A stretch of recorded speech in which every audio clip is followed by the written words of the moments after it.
Before anyone says anything, I know. It wasn't that long ago that I didn't really have the best things to say about rocket companies. And yes, I do still have some concerns about this company and as an investment, but as I've done further research on this company and as we've been able to gather more information, there's a huge opportunity that I think Rocket Company has at hand. So for today, let's go ahead and talk about rocket companies. Hey everyone, and thanks for joining me today. My name is Matt, and as I mentioned in the intro, today we're going to be taking a look at Rocket Company's stock. Now, of course, before we do that, I just need to say, this is not advice, don't take this as advice. It's just for your entertainment purposes only. Hopefully you find this entertaining. If not, then I guess I should say this is just for time-wasting purposes only. I'm not really sure. Just don't take this as advice. Also, remember, if you like this video, it's a 5-cent donation, and if you subscribe, that's a 10-cent donation, all for charity. And I'll pop those numbers up because it's been a while since I've updated that. And as you can tell, we are starting to again have a sizable donation, so thank you again to all of you who have contributed simply just by hitting the like button. Now, I already talked about Rocket Company's backgrounds and their roots as a company in my previous video that I did, I think, back in August. So I'll link to that at the end of the video if you're curious about the upbringing of rocket companies. But just to keep it brief here, if you're not familiar with rocket companies, their primary business is as a mortgage lender. You might have heard of Quicken Loans. Well, that's essentially rocket companies. They do also have a handful of other business operations underneath them, but the biggest one seems to be their lending business. To name a few of their other operations, they do have a home search thing, kind of like Zillow. They own forsalebyowner.com. They also have a title insurance company, and I'm going to speak on all of that a little bit more later in this video. They are also the largest mortgage loan originator in the United States, and again, that's something I want to touch on later on in this video. But I really wanted to start this video off by talking about what sparked my interest here for rocket companies. Well, to start with, what sparked my interest in rocket companies is the fact that I heard that interest rates are starting to very slowly increase again. Now, back when I made my previous video, I was under the impression that with rates being so low, it might have not been the best time for rocket companies, or they might have found themselves in a difficult position. And that is partially true, because on one hand, you have rates being so low where they're not able to generate as much revenue through people paying their mortgages with having low rates, and people were in a mortgage forbearance, or a lot of people had forbearance on their loans.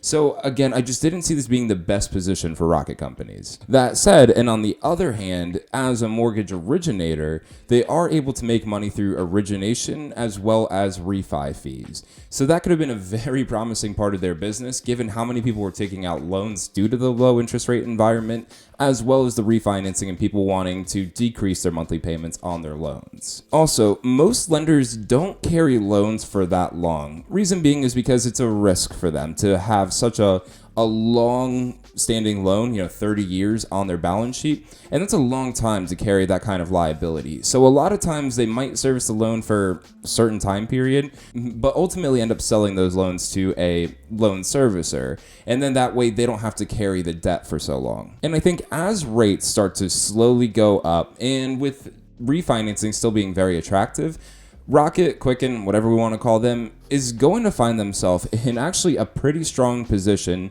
as we start to find that kind of happy medium between low rates but still favorable rates compared to what some people might have. And I'm aware, this is a stock that Reddit is now after, and of course that's something that I thought about making this video.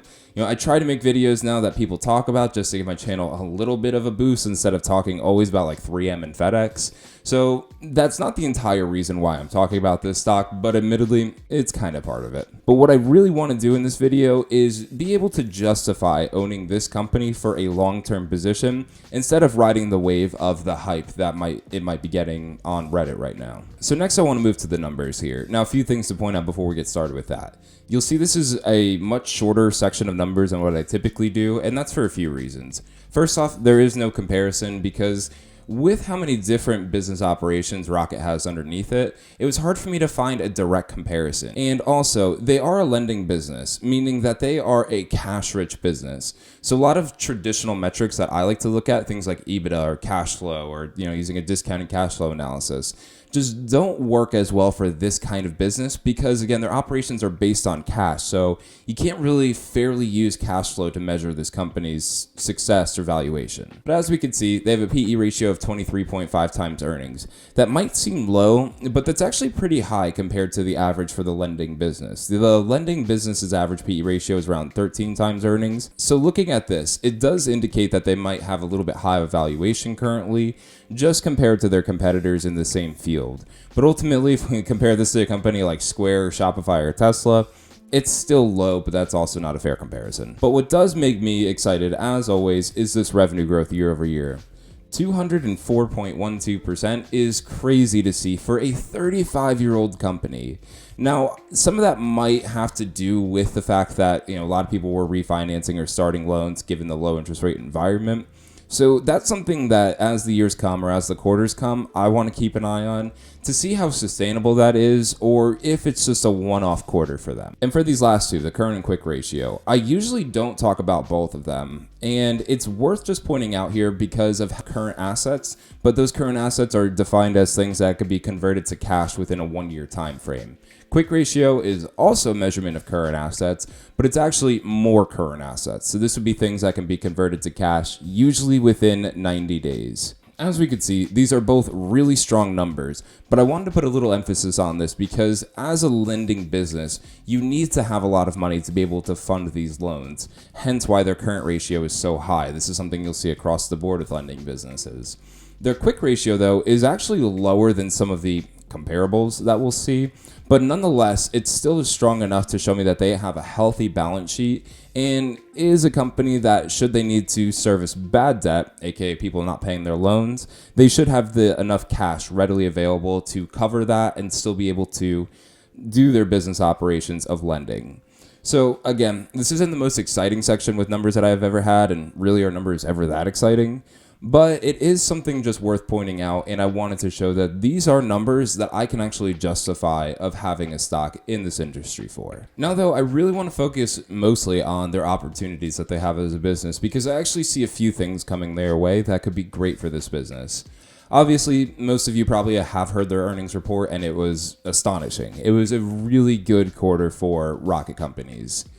Now, they did announce, and something I want to hit on kind of quickly here, of this special $1.11 dividend, and that's great to see as a shareholder, and I bet that gets a lot of shareholders exciting, but I want people to understand that this is a special dividend, not a reoccurring dividend, so this is kind of like a one-off situation. So if you think that you can now get into this company as a dividend investment or an income-producing play, I would maybe hold off for a little bit because just because they're paying this one special dividend does not mean this is going to happen on a consistent basis.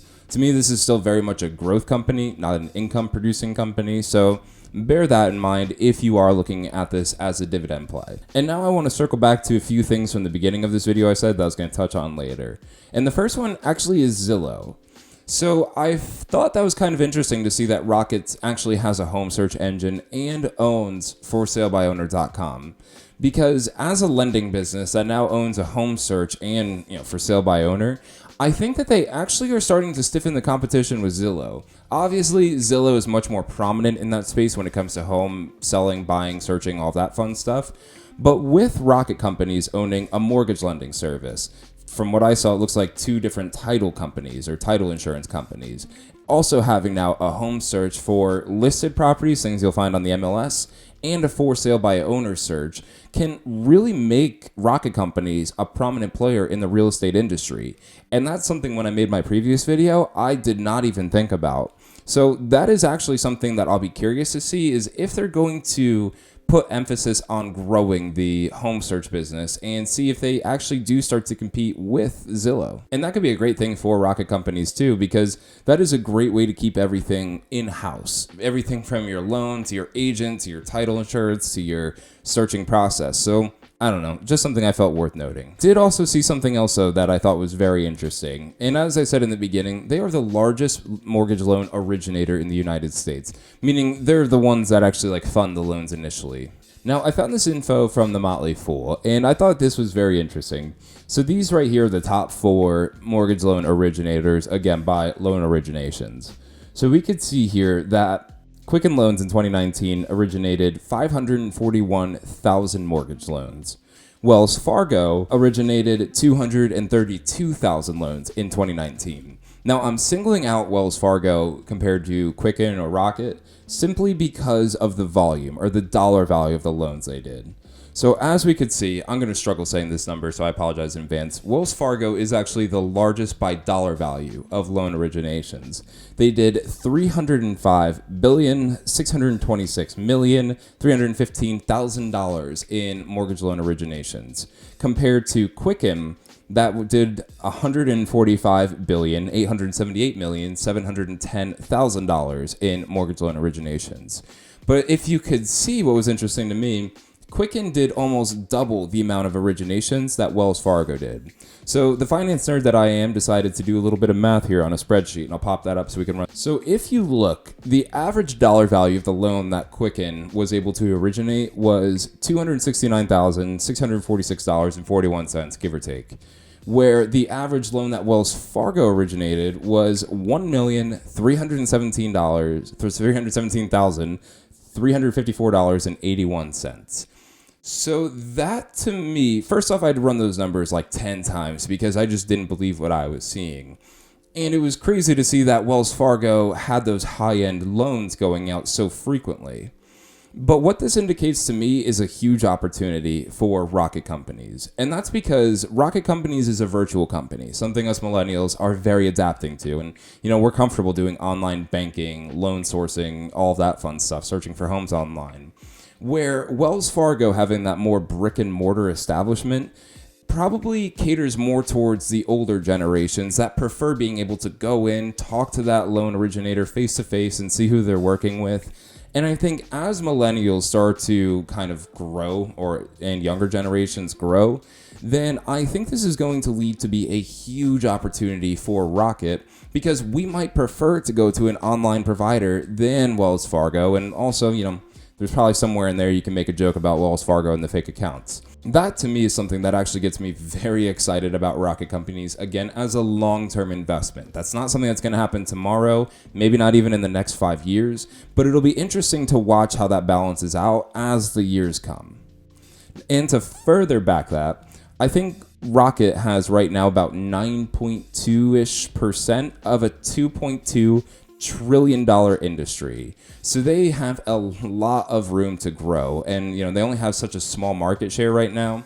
If they're able to take 20%, maybe 25% of the mortgage loan origination industry, then again, this company can be an absolute powerhouse in the industry. So those are the things that are getting me very excited about this company, and those are the reasons I am going to add it to the portfolio, which I actually did yesterday. So I'm going to pull all of that up so we can take a quick look here at the portfolio. All right, so as you can see, I very aggressively bought 150 shares of this company, and that has us down around $842. Again, something that I expect this might not be like the whole GameStop thing. I don't really think this company is going to absolutely skyrocket, no pun intended, like we saw with GameStop here. But I think as a long-term investment, this company is starting to look more and more attractive to me. And I know I didn't have the best things to say previously, but that's why I do tend to hold off on IPOs and wait until I have more information, so that way I can make a more educated decision on this company. So not doing that great right now. Oh well, it is what it is. We'll just have to kind of see how it all plays out, and maybe this could be a good addition to our good addition to our portfolio. Man, that was not easy to say. Hopefully it's better than Fubo. That's all I have to say, because Fubo absolutely is scaring me. And same with, is that Open Door? Yeah. Portfolio's not doing that great today. But again, it is what it is. We can't always have winning days inside this portfolio. Just to maybe look at a few here. And if you take a look here, we can see ChargePoint is actually now its own ticker symbol. It's no longer the SBE, so that's kind of cool. Wix is actually doing a lot better than I expected, up $1,100, so that is a great thing to see. A lot of companies are down today. CVS is down. That's good. I called them twice today to refill a prescription, and they hung up on me. So yeah, their stock deserves to take a hit today because I'm not happy with them. Comcast doing really well. Thanks, Billy, for that suggestion. Up $300, so that's great to see. Etsy at $4,000, and well, that's about it. So again, portfolio is not doing that great today. It is what it is. As a long-term investor, I really can't sweat these days where the portfolio is going to be more red than green, because I don't know, it just adds some variety. So the longer we hold on to this, I think the more and more it'll start to balance out. I think that's about all I really have to say about the portfolio today. So Keaton, if you're watching this, thank you for the suggestion on rocket companies, because they actually made me some money yesterday. I don't know if I still have that money, but hopefully we'll be able to get some pretty good returns from it. Also, remember, if you like this video, 5-cent donation to charity, subscribe, 10-cent donation. I explained all that at the beginning, so you're familiar with that. But we're done here, so thank you so much for taking the time out of your day to watch this video. You could be anywhere in the world, but you're right here with me, and I really appreciate that. But I'm going to let you go ahead, enjoy the rest of your day, and I'll see you next time.